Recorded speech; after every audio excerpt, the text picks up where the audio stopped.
Sa wakas, nakalabas na ang Bakunawa. May mga kailangan lang akong ayusin. At itama ngayong malaya na ako. Areglado, Pinuno.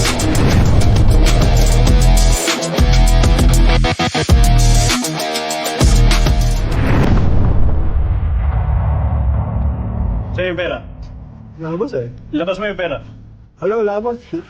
Yung labas. Labas mo. Labas. Isa mo.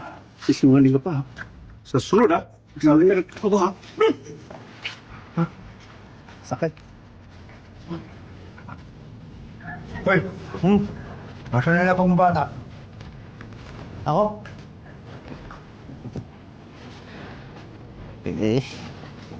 Mga boss, yung mga bataan niya eh. Gilipi ako.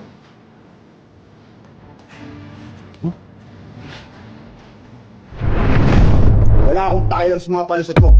Pag bibigay ko ba, o dadagdagan ko yung bugbog mo. Boss, talagang wala akong mabibigay sa ngayon eh. Sige, ganito na lang ha. Papayag ako sa gusto mo. Pero sa pagbalik namin, dodoble mo. Total, doble ang araw mo dito, di ba? Teka, parang di naman tama yan. Eh kung di ako binugbog ng mga tauhan nyo, sana may pera ako ngayon. Hindi na namin problema yan, bata. Kakaintindihan ba tayo? Pagbalik namin? Oo. Ikaw ha. Sa susunod ha. Opo. Doon ka.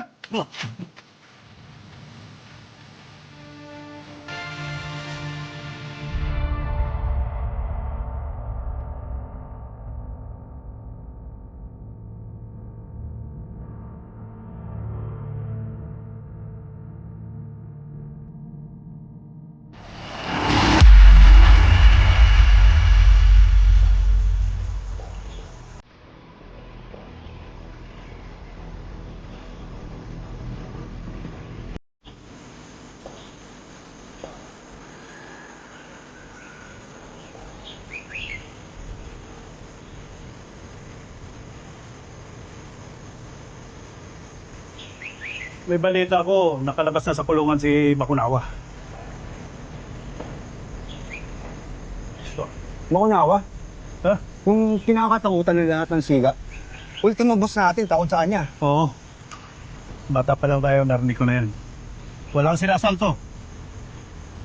Siya na yan, boss. Siya pa yung magaling makipaglaban. Sabi nga ng mga matatanda, kaya niya patumbahan kahit sino. Kahit wala sandata. Sana lang, hindi yan mapadpad dito. Marami nang pinaligpit. Hoy! Ano ka ba?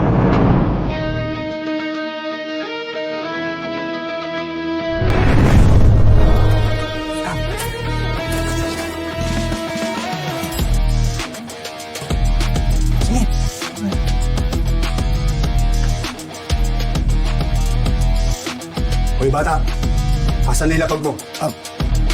Boss, pero pasensya daw talagang yan yung nakayanan ko eh. Kulang to ah. Watch the full episodes of Son of a Mafia King only here on Buenas PH.